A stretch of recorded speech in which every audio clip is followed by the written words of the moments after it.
All right, so I installed the stereo. The little speakers are working, and the rear speakers. I'm gonna smoke a cigar if I have time. It's already 6. I turned the engine on. It runs good. The speakers are good.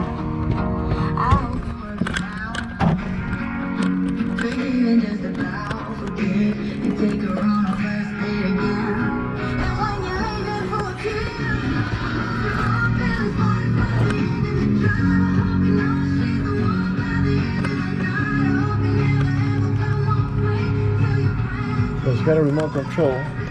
Everything works. It kind of clicked on the amp and the amp got it going, but I need 2 more speakers for the right band. But it's working. Now another thing is that when let me turn it off, it's a little loud. When I put this new stereo on, I also had a problem turning it on. I kept hitting all the switches and the buttons, and I said, this thing is broken. I checked the power is fine. I took off the face 3 times, put it back on 3 times, and then all of a sudden it started working. So I don't know. I don't know exactly. So maybe the other one is not broken. This one has a black face. It's a black digital, and you can tell right there, if I turn it on,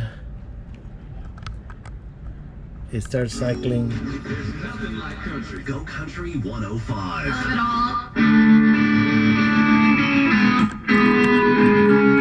Speakers are good.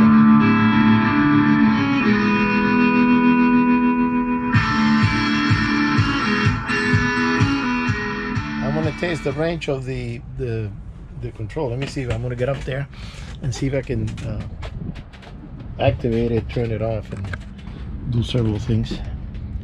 So I've got the stereo going.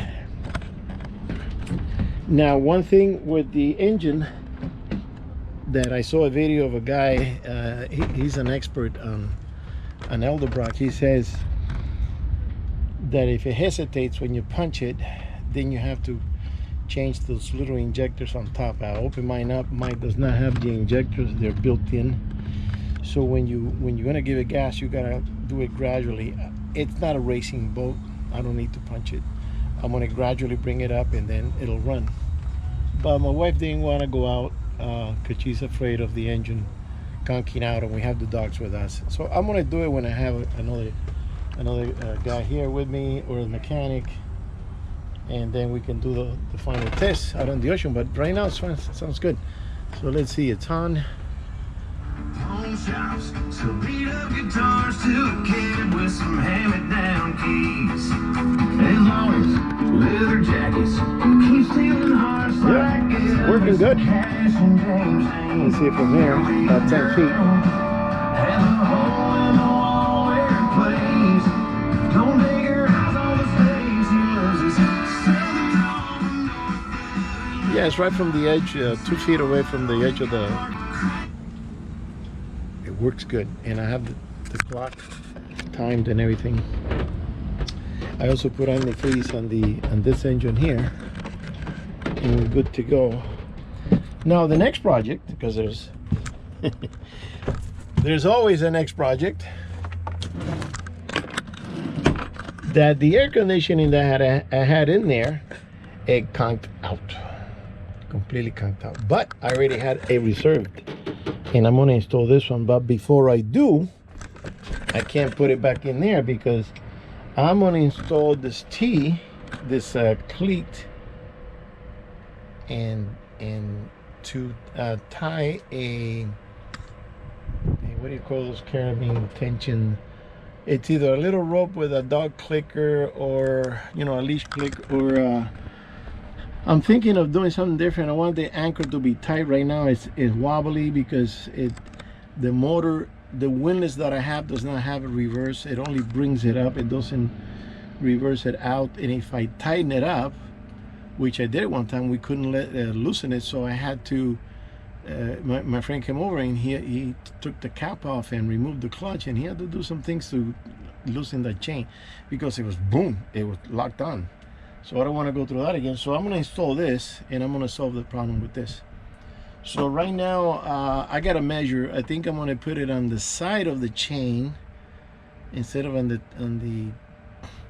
the front of it, underneath, because my idea is to have a what do you call those, carabiner type of it's got a hook on each side, and it's got the twisty in the middle, and you can tighten it. So if I can attach it to this, it'll be like that. Let's say that this is the chain. I can attach it. I can attach it to the chain to here, and then turn it, and that'll keep the chain tight. It's not going to be, the anchor is not going to be wobbly around. So that's the next step. But guess what? I took tools to the house, and I took the drill and the little drill that I was going to use it for. So I got to come back and do that. Once that's done, I also have a reversed, not a reverse, I have it's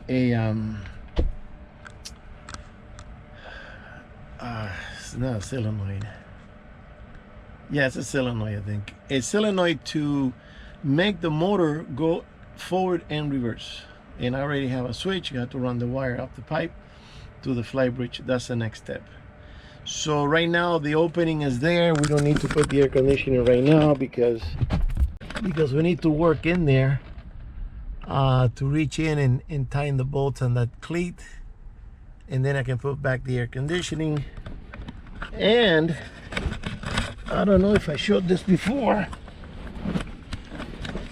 once the air conditioning is in the hole, there's no way to reach back there. So I did this opening, right, to reach in there in case I need to move the chain or relocate the fan. The fan is directly under the hole for the chain, so when the air conditioning is on, that fan will vent out the heat, and the air conditioning will not shut off, because sometimes it does that when it's overheated. It will turn off. It's just a MacGyver, but it works. So everything is pretty much, you know, my lady came over here and she kind of put things away and you know, folded things. I had a big mess in here. So, okay, let me get out.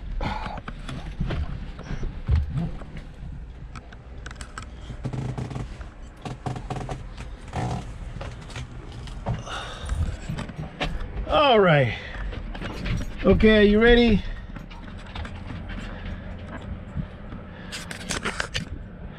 Babe. What? Did he do it? He didn't? No. It's just hot. It's hot in here. Hey, look at this. We got a Navy dog here.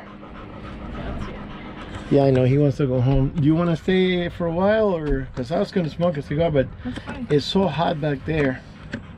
Oh, back, yeah. And this big yacht is taking up my view.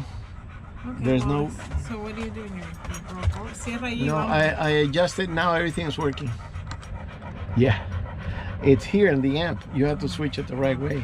So now these are working. The rears are working. They're not working as loud as they were. It doesn't need to be. But it doesn't matter. I need to have two more speakers, so when I go to the other bank, it turns on. Right?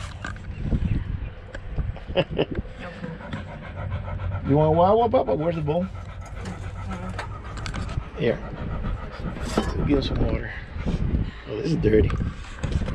Hang on. Yeah, he's thirsty. Come on, he heard it. He says, that sounds like a lot of water. He went to go to the park. To where? I went to the end over here, and then I crossed the street over to that little park. No cabo. Do you think I should put the air conditioning? Because I still got to do that work. I got to come back in a few days. No, I don't have the drill. I can't do nothing now. But we got a lot done, so yeah, at least some stuff is working. No, something's working. Yeah. And then And then let's take that other air conditioning and we'll see if I can buy the motor and fix it, because we can use it in the camper Okay. with a generator when I get one. All right, you know what? I think we should go home. That's fine. Go cierra ya. Yeah, I gotta go close it up over there. I'm at a point that he has me. wants to. I can't. I don't want to walk anymore. I don't want to. It's too hot. I am like, no, it's just it's not that bad. It's nice. Oh, I'm tired already.